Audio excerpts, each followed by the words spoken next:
Lobbying has always been a scrutinized aspect of the American political system. Although the exact emphasis of the scrutiny has varied over the years, the aspect of lobbying has been looked down upon by many individuals throughout American history. Even the founding fathers criticized the idea of lobbying. In an excerpt from his novel, The Federalist Papers, James Madison states that large organizations or factions are a number of citizens actuated by some common impulse or of interest adverse to the rights of other citizens. Here, Madison refers to large groups or governments acting in favor of themselves by using actions detrimental to the will of the common people. Madison feared the power and influence large factions could have on the American political system. However, despite these fears, these factions continue to exist today in the form of massive corporations. These corporations have corrupted the American political system, influenced elections and the function of government itself by bribing and corrupting lawmakers and workers throughout the entire United States government. To fully understand the influence factions can have on the state of American politics, one must understand the concept of PACs. A PAC stands for a Political Action Committee. These PACs operate under the jurisdiction of charities or even large organizations. These PACs often try to influence the results of elections by funding candidates directly and indirectly. However, PACs have many monetary restrictions that prevent them from greatly influencing an election. A PAC can only donate $5,000 directly to a candidate, $15,000 to a political party, and $5,000 to another PAC. Because of these restrictions, a single PAC cannot have much influence on an election. However, this all changed in 2010. In 2010, conservative political group Citizens United took the Federal Election Committee to court.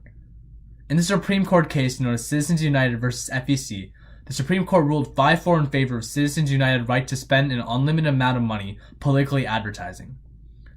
Moreover, this ruling overturned the Bipartisan Campaign Reform Act of 2002 that enforced limitations on campaign spending by political action committees. This ruling cited the First Amendment in favor of the Declaration, as restricting an individual's use of their own money infringed on that individual's right to freedom of speech. Ironically, the same people who feared the influence of large factions on the United States government instituted a basic right into the Constitution that led way for the creation and period of control by super PACs.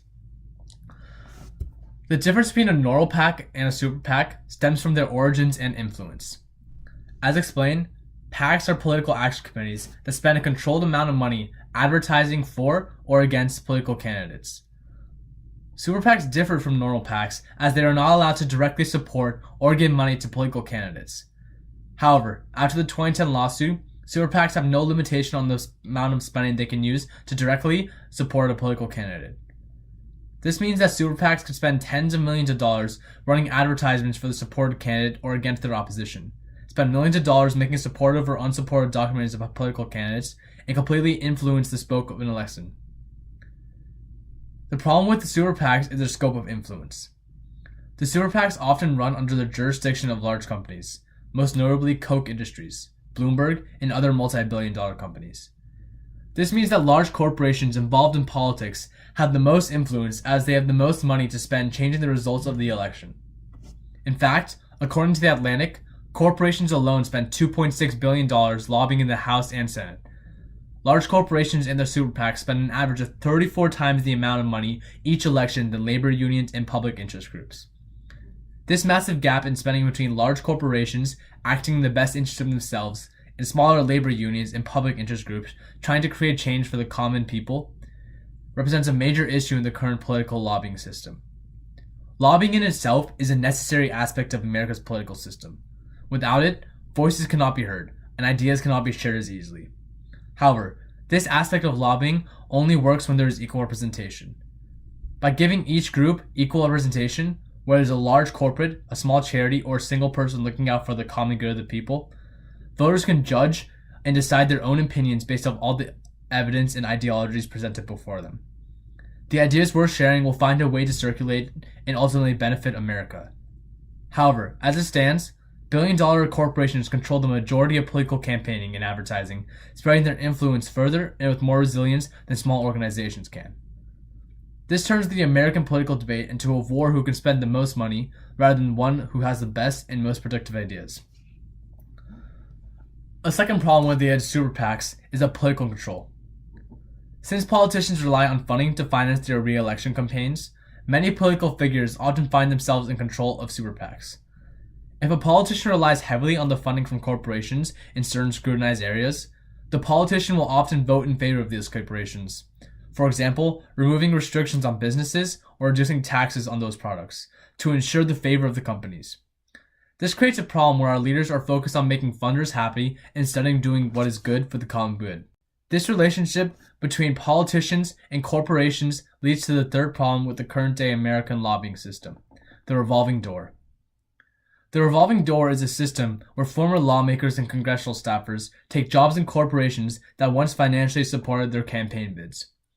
According to the Washington Post, in the past 10 years, nearly 5,400 congressional staffers and 400 U.S. lawmakers have taken jobs in lobbying once their congressional time expired.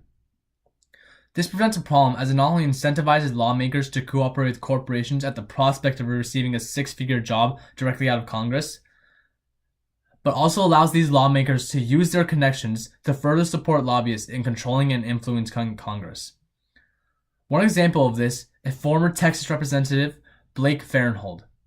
After a sexual harassment scandal involving the Treasury Department paying $84,000 to settle a lawsuit, Farenthold resigned from Congress only to directly enter a job at the port of Port Lavaca. His new salary, according to Open Secrets, is more than double the $84,000 tax-funded settlement. Moreover, according to Open Secrets, Farenthold is expected to leverage, quote, Capitol Hill relationship that he built over 8 years as a congressman.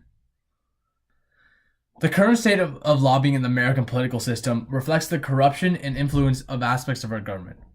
Corporations now can spend millions of dollars controlling the government lawmaking system and benefiting themselves and against the benefit of the people.